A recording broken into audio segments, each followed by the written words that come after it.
Hello everyone, I'm Paul and today we're solving problem 2054, two best non-overlapping events. This is medium and here we show you what I think is a very intuitive solution. So let's start.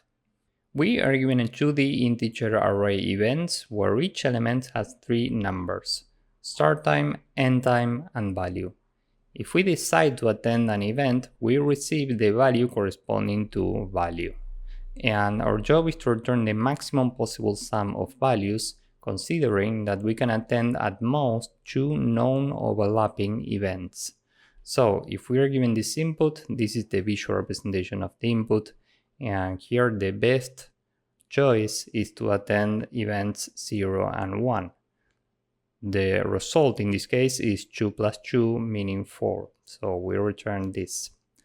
And here you can see that if we decide to attend event number 2 instead, now we can't attend events 0 and 1, so the result in this case will be 3. Given that 3 is smaller than 4, this is not the right choice. Remember that events have to be non-overlapping. If we start from event number 0, we can either take the event or not take it. If we don't take it, next here we can either take this event or not take the next event. Here you can see how can we build a decision tree. And this means that we can use dynamic programming to get the best result. But here I want to show you a solution that's way more efficient, or at least for me. Let's say that we are analyzing this from left to right and we want to pick any event here. Let's say that we choose event number 2. So we have this, but we can take at most two non-overlapping events. This means that we could add another event to this tree. Now, these two events, event 0 and event 2, are competing with each other because here we have the same times. This means that if we decide to attend event number 2, we can't attend event number 0. So if we decide to pick this, the result up to this moment is 3. We could add a previous event. Maybe if we had an event here, for example, we could add this to this 3, but that's not the case here. Similarly, if we pick event number 0, we are picking this. And before this event, we don't have anything, so the result up to this moment is 2. Now let's say that we decide to pick event number 1, meaning we take this. Given what we have already seen, we could pick this event 2. The current start time of this event is strictly greater than the end time of this event. This means that we can use these two events together. And here is the key for this problem. At each step, we are keeping track of the maximum value among previous available events. In this case, we only have 1, and this number is 2. Given that we can take at most 2 non-overlapping events, we can take this event and we can take the current event, so we add the value for the current event, and this is 4.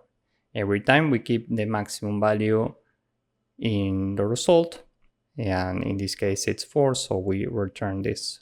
And we are analyzing this from left to right chronologically, so it's very important to sort events by start time initially.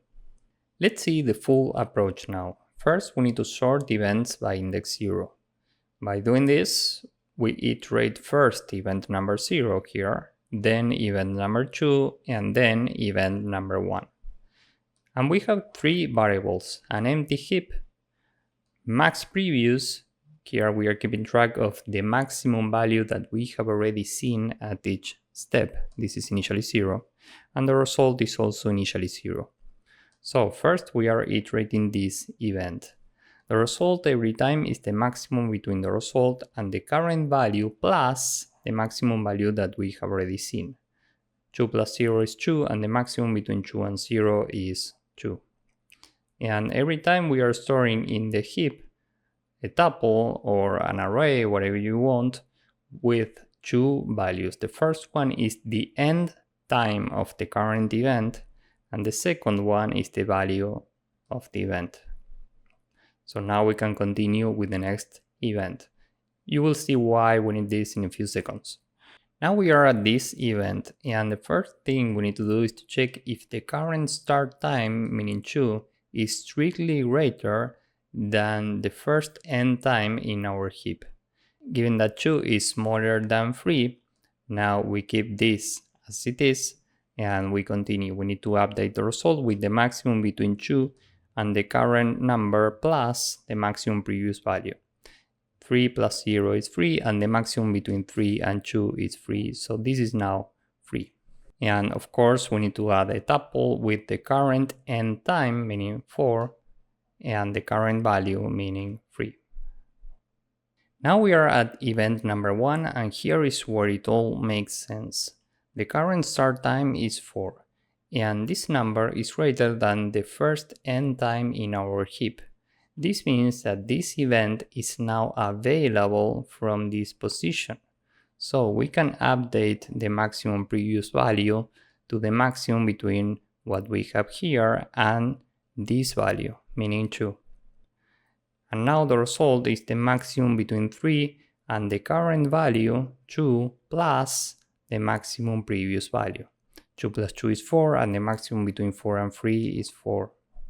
Now we already have the information of this event in this variable, so we can pop this from the heap to make room for the next elements.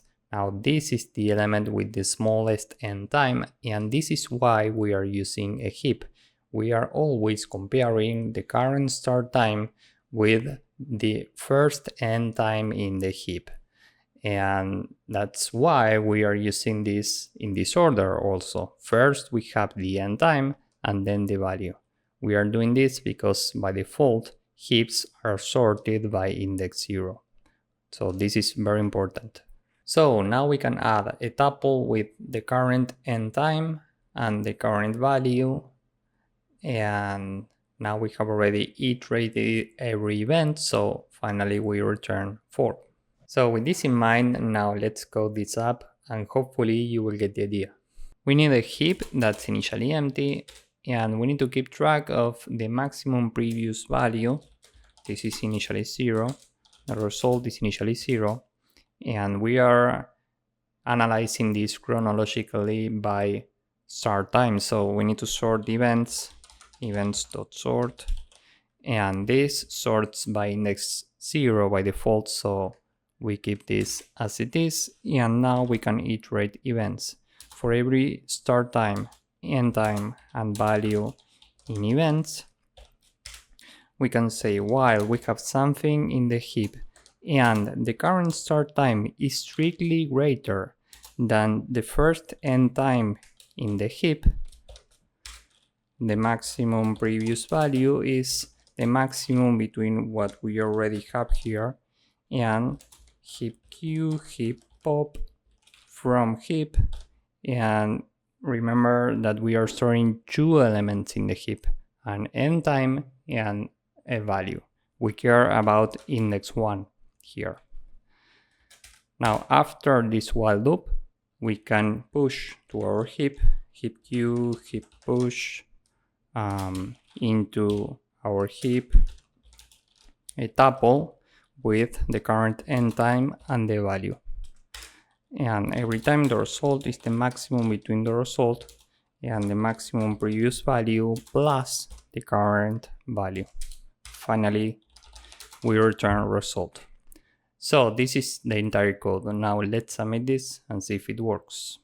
As you can see, this works and it's very efficient. Here time complexity is big O of n log n for this part, and here it's big O of n times log n also, because we are pushing and popping events from the heap only once, and every heap operation requires log n time complexity, so this is overall n log n, and space complexity is big O of n.